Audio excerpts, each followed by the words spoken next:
तर ओबीसी समाजाचं जे 637 मेरिट आहे ते 42 म्हणजे कदाचित या 42च्या पुढे जाऊ शकतं आणि ईडब्ल्यूएस आणि एससीबीसी 665.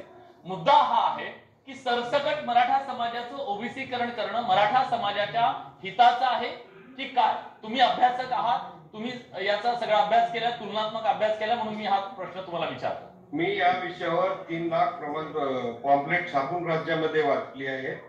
मराठा समाजातले जे विचारवंत मंडळी आहेत शिक्षण क्षेत्रातले, यांनी याचा गांभीर्याने विचार केला पाहिजे. मराठा समाजाची ओबीसीकरणाची लढाई हा अस्मितेचा प्रश्न आहे, पण दुसऱ्या बाजूला प्रॅक्टिकली त्या 19% सुमारे 513 जाती आहेत.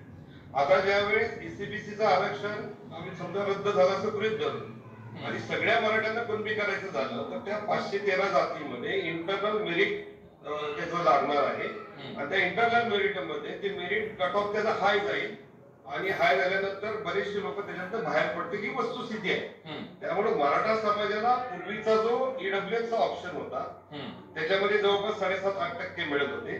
ज्याला कुणबी प्रमाणपत्र मिळतो त्यांनी कुणबीचा ऑप्शन घ्यावा. असे अनेक समाज आहेत की त्याच्यातला एक स्तर खुल्या प्रवर्गात आहे, दुसरा स्तर ओबीसी मध्ये होता. आता 2019 पर्यंत आम्हाला ओबीसी मध्ये जाण्याशिवाय पर्यायच नव्हता, कारण दुसरा ऑप्शनच नव्हता आणि वर 10% 16% दिलं की न्यायालय ते रद्द करत होतं. आता प्रॉब्लेम काय की जे मराठा समाजाचे विचारवंत आहेत त्यांनी या दोन्ही गोष्टींचा साकल्याने विचार करायला पाहिजे. नक्कीच सर, आपल्याकडे वेळ कमी राहिला, मी थोडंसं तुम्हाला थांबवतोय कारण आपल्यासोबत नवे पाहुणे जोडले गेलेले आहेत. विश्वास पाटील आपल्यासोबत आहेत, वेळ खूप कमी आहे, सरांना ट्रॅफिक मधून यायला वेळ झाला. सर थँक्यू, तुम्ही आलात एवढं प्रवास करत.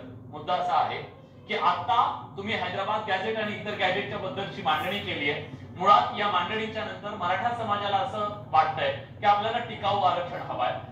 जे वेगवेगळे पर्याय आरक्षणाचे आहेत ते टिकत नाहीये, म्हणून या माध्यमातून टिकाऊ आरक्षण त्यांना मिळू शकेल का? तुमचा अभ्यास याच्याबद्दलचा काय सांगतो, कारण तुम्ही याच्याबद्दलची मांडणी करताय. मुळात हैदराबाद गॅझेट हे नुसतं हैदराबाद गॅझेट नसून ते ऑल इंडिया गॅझेट आहे. ऑल इंडिया गॅझेटचा तो एक भाग आहे. ते प्रोव्हिन्शियल गॅझेट, मूळ गॅझेट हे विल्यम हंटरनं केलं.